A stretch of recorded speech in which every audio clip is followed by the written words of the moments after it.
Welcome back to Acer Bonsai. I'm here with my Kandy Kitchen Japanese maple. So today I'm going to do some basic midsummer maintenance work on this dwarf Japanese maple in development. First, we're going to prune the tree back to one node on each of the extensions, possibly two if they're longer. From there, we'll reassess and decide if we need to do any major structural pruning on it. We're also going to reassess some of the larger wounds that we didn't get to in springtime. There's a large one down here. We're going to need to re-expose the edge of this callus to make sure that continues healing over this hole here. There's a few others around the tree we want to reassess. Some of those chops we did in early spring as well, we're going to want to bring those all the way back to that junction point to make sure that those heal over, or at least are on their way to a nice heal. So first, let's get this pruning process started, and then we can take a closer look and decide what we're going to do next. Although we are into the midsummer period, there's plenty of time left in the growing season to start the healing process and make sure that any wounds are set up to do fine over the winter period. Really excited to finally get back to this tree. It pushed out very slow in the springtime, so I've had to be really patient with the tree, and you know, patience is always something that I'm working on, and I think the bonsai practice definitely helps me with that. Before we get started, let me just do a nice slow rotation around the tree so y'all can see what we're working with here. There's a few areas you'll notice that extended quite nicely. You'll see this nice peachy red color on some of these new leaves. And then the hunter green that you're seeing, those are the leaves that extended in springtime. Let me pull you in close and do another 360 with a little bit more detail.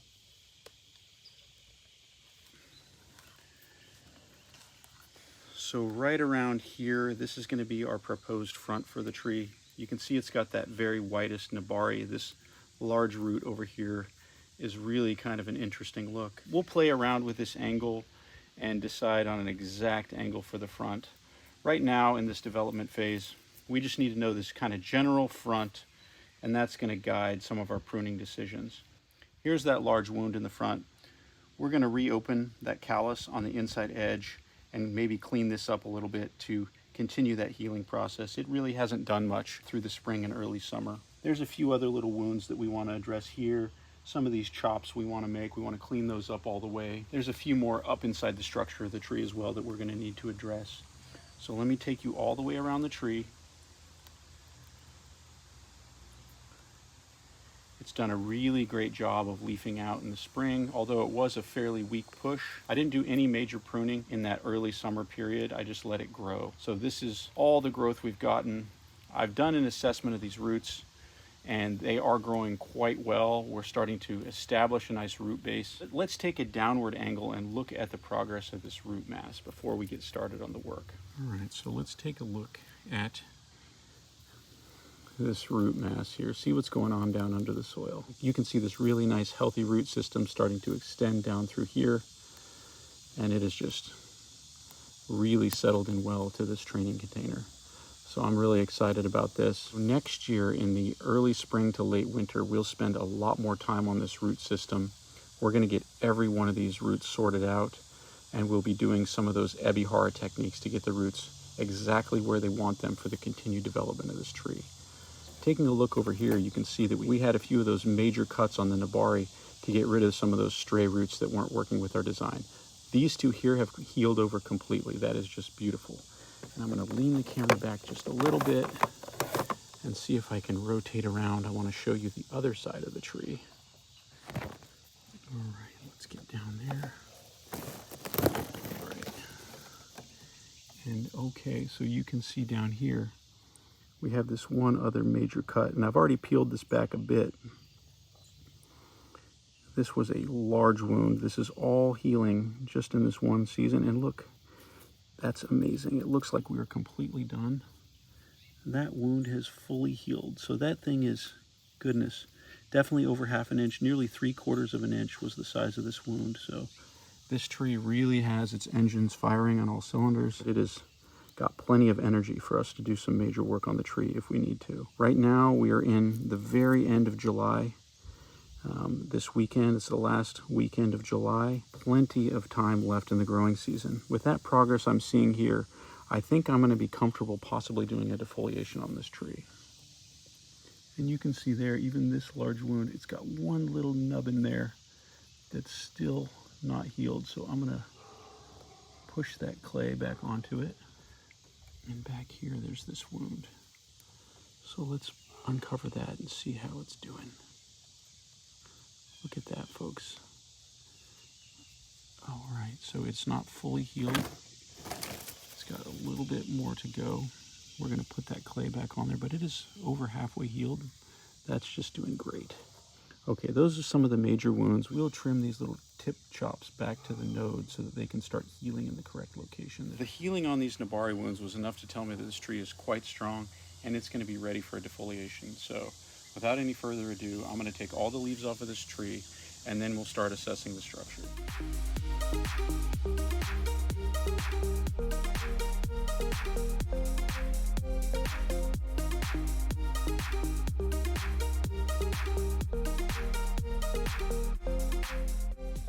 You'll see there are a few pink leaves left. Those are the very newest shoots that have been opening recently. I didn't want to prune them until I was sure they'd go.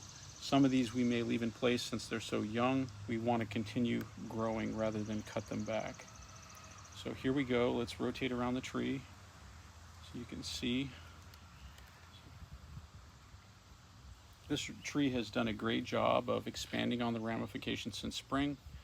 And this defoliation process is going to be exactly what the tree needed to further compound the ramification in one growing season. Come on in close and follow along with me as I start to make some of these structural pruning decisions.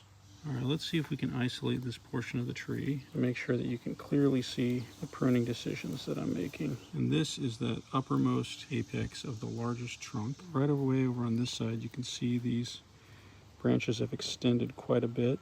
We're going to bring that back to one node there. This little guy here, I see a little bud down at the base, and I am going to prune that back. See if I can encourage some of that. These branches are way too long, so we need to trim these back, especially at the apex. In fact, I think the best decision is going to be to take this branch off completely. We'll put some cut putty on that a little bit later. Over here we have a similarly sized branch, but it's much lower down on this trunk line, and it's at a nice junction point. So although it is not exactly perfect, I think I'm still comfortable keeping that. Let's go ahead and prune this back, get that tip out of the way so it can heal. We may need to put a piece of wire on this and bend it down a little bit. You see this little remaining petiole here? This tells me that there's a really short internode down here, and I think we can capitalize on that. So I am going to sacrifice this extension there and see if we can get a side shoot right there. Continuing to clean up these tips at the top. I want to get all of those out of there and get those healed over before autumn. Here's another really long internode here, and it's crossing over this branch down here, so we're going to remove that. We're leaving a little nub here to allow dieback, and hopefully we'll get a new shoot down there at the base. We're working with this nub right here. See if we can get that back. Oh, perfect. See what's going on under this clay here. Okay, so that's healed over pretty well. Let's be a little bit more aggressive. We've already established our lifelines. We'll put cut putty over these later. All right, and I think we saved that little nub there, so that's nice. This shoot up top, it's got some pretty good ramification, but if you look here, you can see this really congested joint here. That is not ever going to look pretty. And then also this originating branch here is super long. It's probably about an inch, inch and a half. We actually need to remove that. All right, it's still not perfect, but I'm a little bit happier with the structure here. Looking at this branch over here, again, this one is quite long, but over in this open space, I think we can afford to leave that there for now. This little area back here is kind of a structural flaw, but it also gives us a little bit of an interesting shape. This branch is going way too high. Let's compact this down and see if we can do something interesting with this little guy down here. Get that long nub out of there. Let's remove that. My phone was overheating out there in the sun, so I've had to move into my indoor studio, but I'm still here with my Kandy Kitchen, and let's continue with this pruning process. All right, we were just working on this upper canopy here of the thicker trunk. Now this next over here is the thinner but taller trunk. So first we're going to go over here and work a little more on this, and then we'll move to this second largest total volume apex over here. Also in this studio setting, you might be able to see the silhouette a little better. So let me just do a quick rotation around the tree and show you some of that branch structure as it sits now. It's really interesting to see how this apex looks much different in person versus coming back here behind the camera and looking at it. From your angle, this branch you can clearly see is way too long. So we're going to push that all the way back, see if we can develop something a little more compact. This one here we're going to leave for now. It escapes just slightly over the top of this, so it will get its own sunlight here. Over on this side, we actually have a triple junction. We've got this branch, and then this branch. This one's quite strong, and I like the idea that this has a drastic change in angle. So I'm going to eliminate this structural flaw right there. All right, we still have a fair bit of crowding through these branches, but it's fairly well managed, and I think we can leave that for now. We can continue developing this over the next few seasons and see where it brings us. Let's rotate a bit. You can see we've got this really long branch here. Now this is a bar branch to this other thick branch here, and this is fairly prominent. I don't mind the position of this branch for now. Rather than eliminate this branch or choose between these two now, I'm going to reduce this longer flush right there. I see a tiny little node line here. I don't know if this is a true node or if this is just where we had our sepals. I think there's a node there, so let's push that back. We'll give this a chance to bud back. You can see we've got some additional budding forming down here along the base of this trunk line. We'll leave those for now and keep an eye on them. Here's that other interesting structure I pruned off the top growth, and we're going to let these continue to develop there. Coming back around a little bit further down, this trunk line here and this trunk line over here, these are bar branches to one another. So I'm not sure that we can keep them both in the final design. So we're going to come over here, let's prune this back. That's much better. We've already got a fair bit of ramification going on. Although these do create a structural flaw, I think if we manage them, we might be able to keep them in the design. So we're definitely going to keep this pushed back. We're only going to allow one node of extension. Let's push that back and see if we can get a shorter bud. Let's clean up that chop there. Clean up that one there. That's healed over really nicely. This primary branch is probably one of the strongest on the entire tree. Right here we've got a nice bifurcation, so we can eliminate that. Push this back to one node. This is way too long. All right, we actually have a fair bit of knuckling here. What we want to do is bisect that and just really eliminate a lot of that knuckle. It may die back, but I think we'll be fine there. And that's going to create some interesting movement and eliminate that structural flaw. I see some budding there. I'm going to push that back. All right, let's bring this around. These are just insanely long. I'm going to remove this entire lower branch. That's a structural flaw and is just going to continue to give us a headache if we keep it. These here, although we got some decent ramification, they are way too long.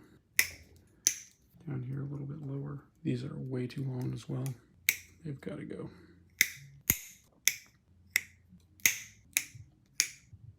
It's got to go. Let's zoom out. All right, taking a look at these branches over here. They are quite long. We started to get some budding back here, which is our goal. Now that we see that budding, we can take our drastic action and push these branches way, way back. I know this looks harsh, but we've got to start removing those overly long internodes so that we can set this tree up for success. Even these, they're crossing over. I think what we can do is eliminate this. Make sure that this branch is operating in its own little space here. It also tells us that this branch, it may be a nice cover branch in the future, but let's push that back and develop it from scratch with good proportions. This nub's got to go all the way back. And as you can see, this thing pushed really strong. We're going to work with that a little bit. I'm not sure exactly what it's going to be. Possibly useless. This branch is really long over here, and it's definitely going to need to come down into a better position. I'm going to push this back. I'm going to wire this branch over here.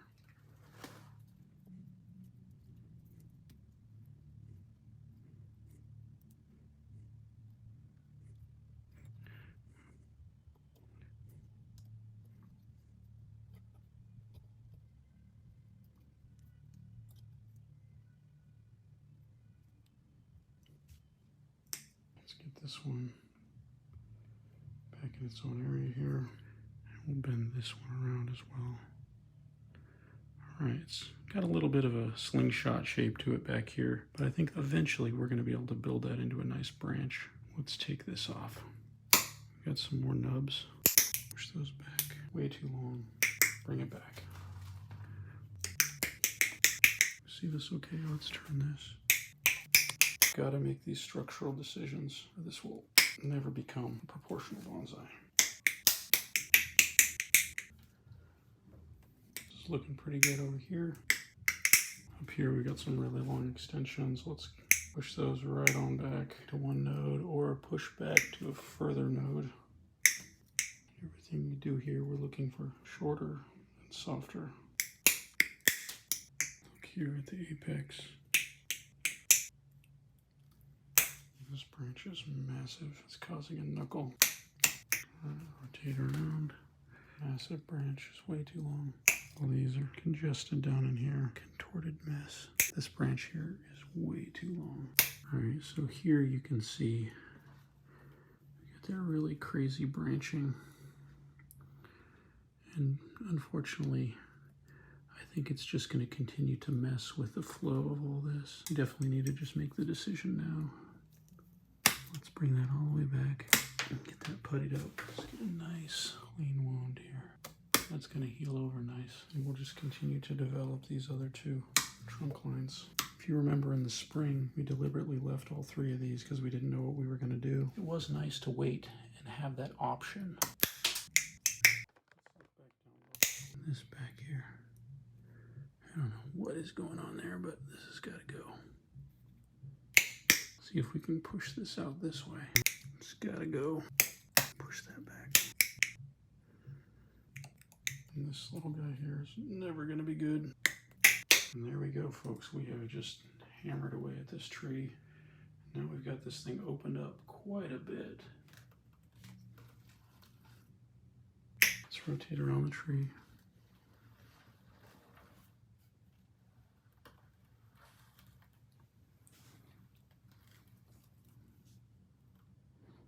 Look at that. This branch comes way out back. It's going to create its own little mini apex here. It's going to look nice. So we'll have this area back here. We'll have this. We'll have this one back here. It's really nice. This branch here.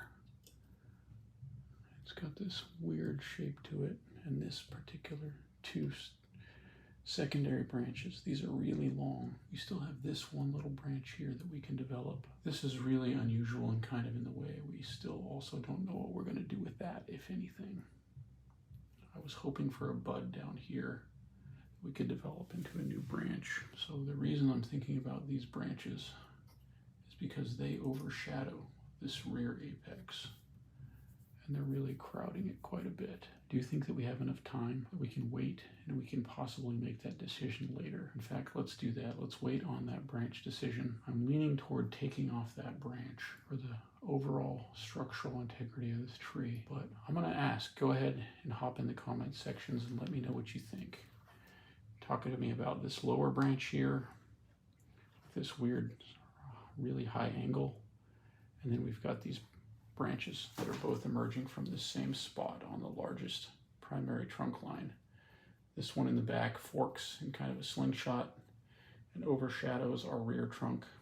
And then this one here has only one real viable branch out here at the tip. In fact, we'll even shorten that back to one node. But we really have just one long branch. It's in a nice space, but it isn't doing much as far as ramification. So what should I do about these three branches? Should I cut them? Should I keep them? Should I try to bend them? Any ideas are welcome. Taking a look around on this side, you can see where these branches come out over the top of this rear apex. Right here and then right here. Kind of overshadowing both of these two branch lines. So let me know what you think. I'm open to removing this. In fact, I was just about to do it. I'm pretty sure that's what I want to do, but I'd love to hear back and have you all tell me what you think there. You can see that once it's removed, it will leave quite a bit of an open space there in the back until we are able to develop these other branches further. So maybe it's one of those things that we need to do in the future as we continue to develop the tree, or maybe it would develop better if we just cut it now and make that room to allow more branching to fill in. I want you to consider that and get back at me with your thoughts on how we develop that.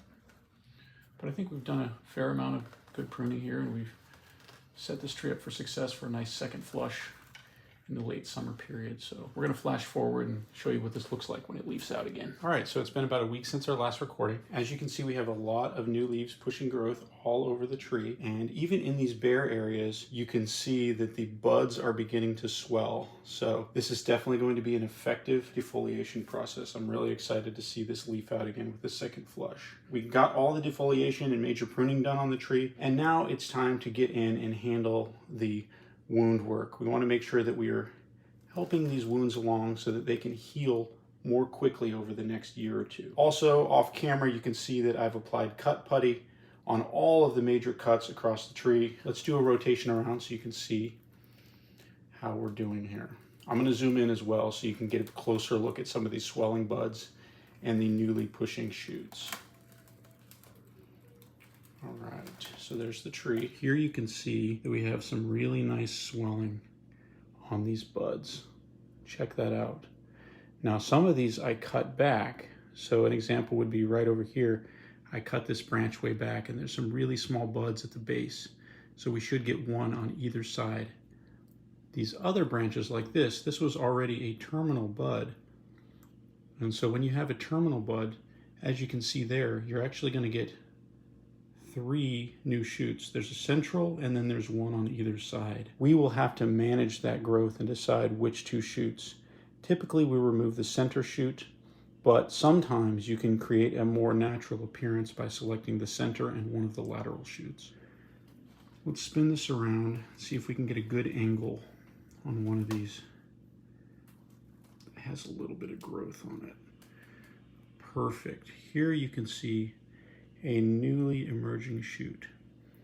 Now, if we were in the final stages of refinement, I would be reaching down inside of here to find that super tiny primordial shoot in the center.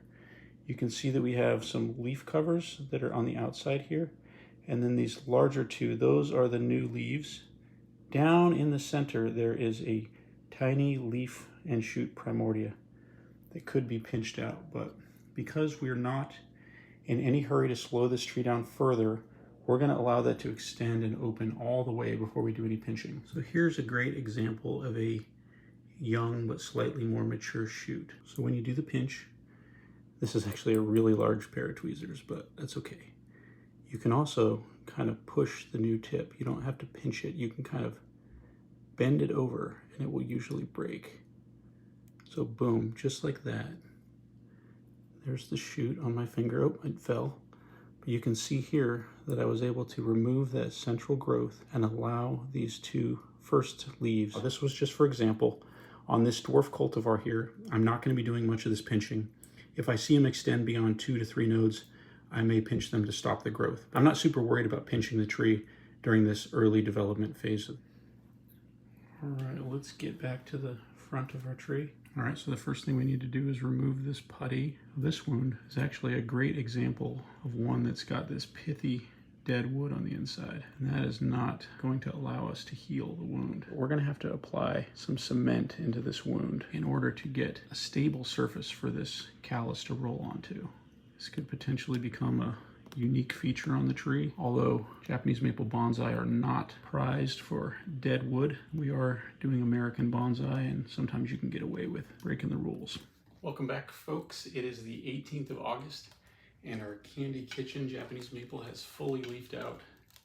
It's still got a few little buds that are pushing. You can see these little guys here, and some of the first to open are already starting to transition into a nice olive green color.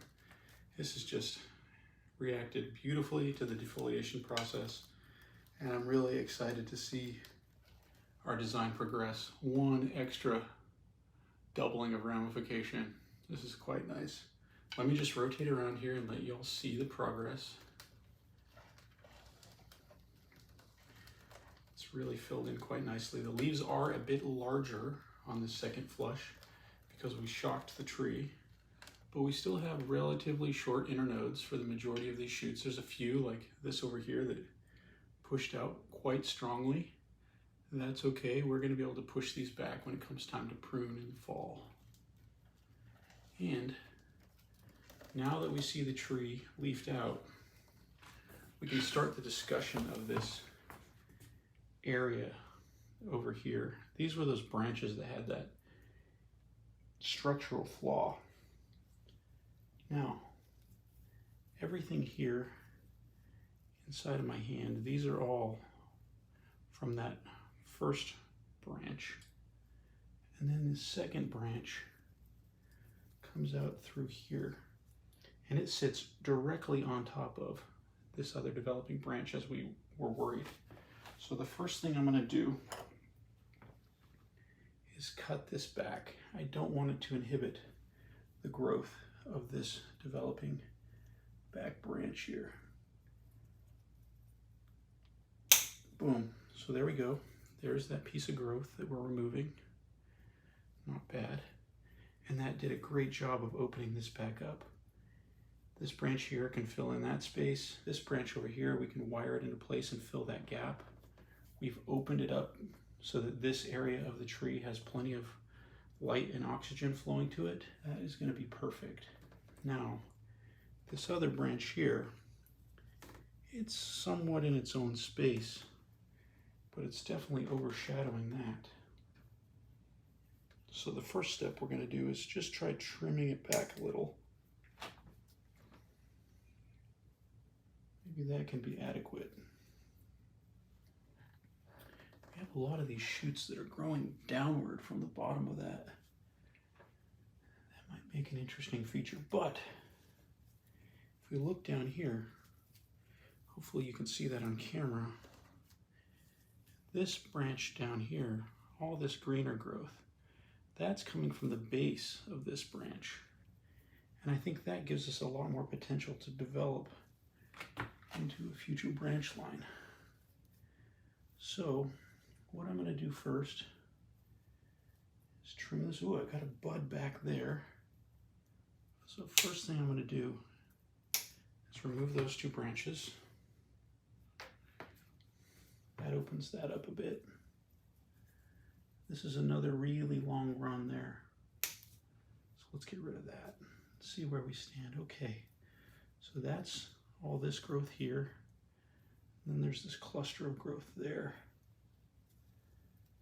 I'm still not comfortable with that. So we're going to go ahead and push this all the way back. As we suspected, that's just too much in the way of the design. You can see we've opened it up. These branches now have space. This has got a branch here and a few branches here that can fill in. These can be bent into place. Particularly this branch can come right around and fill that gap. This branch here can move up into position and fill this space here.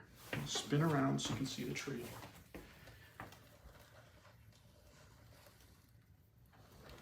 And then let's zoom down in here so you can see that area of the tree. Here we are looking down into the canopy of the tree.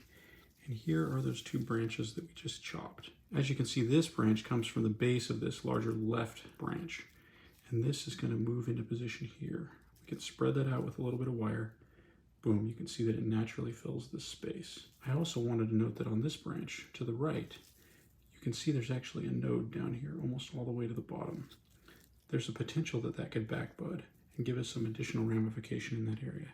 So we're going to watch that very closely, and we're not going to give up on that growth quite yet. Back to the overall discussion of structure. In the back here, you can see this branch coming off to the right. Now this emanates from the same place on the trunk as this other branch, so technically these create a structural flaw. Because of their current size, they're not doing anything to really damage the shape of the trunk, but we do need to keep an eye on those, and we may need to make a future decision on exactly which branch we keep. I envision this branch coming around here, filling in like that, and this upper branch, this can bend around and start to fill in this upper gap right through there. Last time we chatted, we started working on this big wound here, and then we realized there was a little bit of rot, and we weren't sure how well this would heal over just leaving it as it is. So we plugged the hole and decided to come back to it when I could buy some 2-part epoxy cement. And we're going to dig that out a little bit more, clean that wound up, and then we're going to fill that with a little bit of epoxy. So let's grab our rotary tool and dig away at this a little bit more, and then we'll put together the putty compound. Well, we're going to pause for just a minute on the rotary tool digging. My wife's over in the other room recording, and I am going to need to wait. It's a little too noisy. While we're waiting, let's take a look here in the middle. Now this is kind of neat that there's this little branch starting down here. See, there used to be a small branch there that was cut back, and it's sent out some adventitious shoots. So we do actually need to clean that up. We don't want any additional branching here at the base of this trunk. I can get in there with my toenail clippers.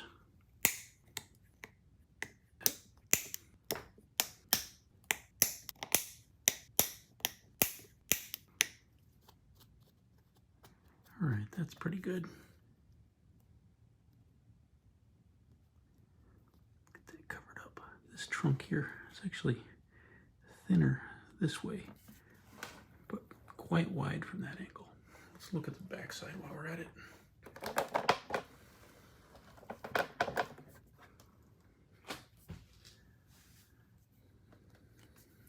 a little, all right, it's kind of weird, that chunkiness there. I don't want to mess with it too much because we want to have a nice perfect trunk. That's definitely interesting. I think we need to hit this with a little bit of lime sulfur this fall after leaf drop. Let's look at this branch over here.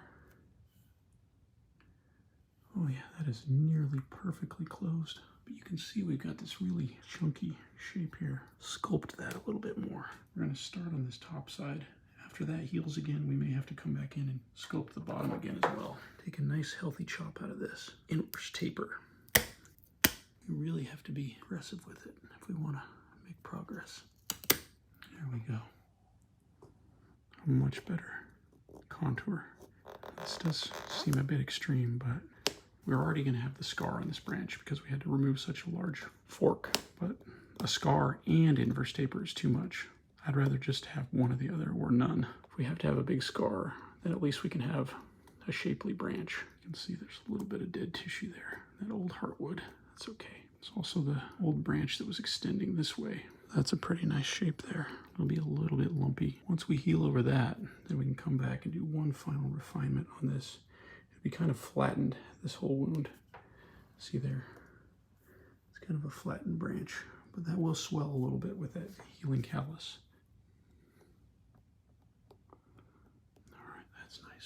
That's adhered all the way around the perimeter of that cut. How's this one back here looking?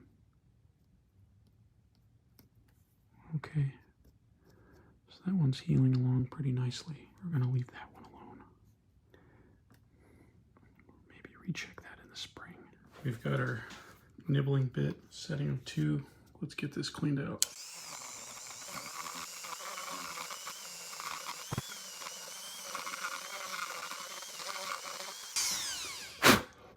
We opened the diameter of this wound a little bit because we don't want to have this donut shape of it falling back in on itself. So I nibbled it away until we were a little bit closer to that high point. And that will kind of have another little growth bubble as that heals over. But on a pair of gloves, I got this 2-part epoxy. I just got it on Amazon. It's nothing special. It was whatever looked good by the ratings and then also the price. We're just going to grab 2 equal parts. So this particular variety here has a gray part and a white part. I'm going to just start kneading these into strings. Maybe that one's slightly larger, but we're going to twist these together like so. That's going to begin the process blending. Let's break off that little extra there. Try to keep this uniform as possible. We're just twisting. It's folded. And then we'll twist. Smash that together a little bit there. Doing that, we're going to get a nice smooth consistency. It's kind of taken on almost a slightly greenish color. It kind of matches that bark there, so that's kind of cool. It's starting to warm up, so I know that the epoxy is activating. Slightly exothermic reaction. All right, and that is looking pretty good. Let's just keep kneading it a little bit more so we can make sure it gets nice and hard. It took about 2 or 3 minutes. So let's just do a little bit at a time here. That might be too much. Let's do half of that. It's just a little chunk here. Let's put that in there. Oh wow. It doesn't take much, does it?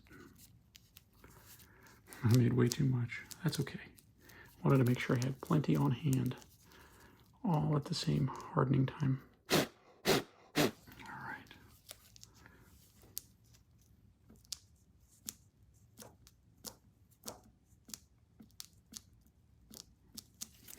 There we go.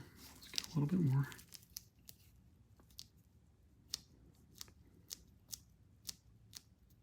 I think we are just about perfect there.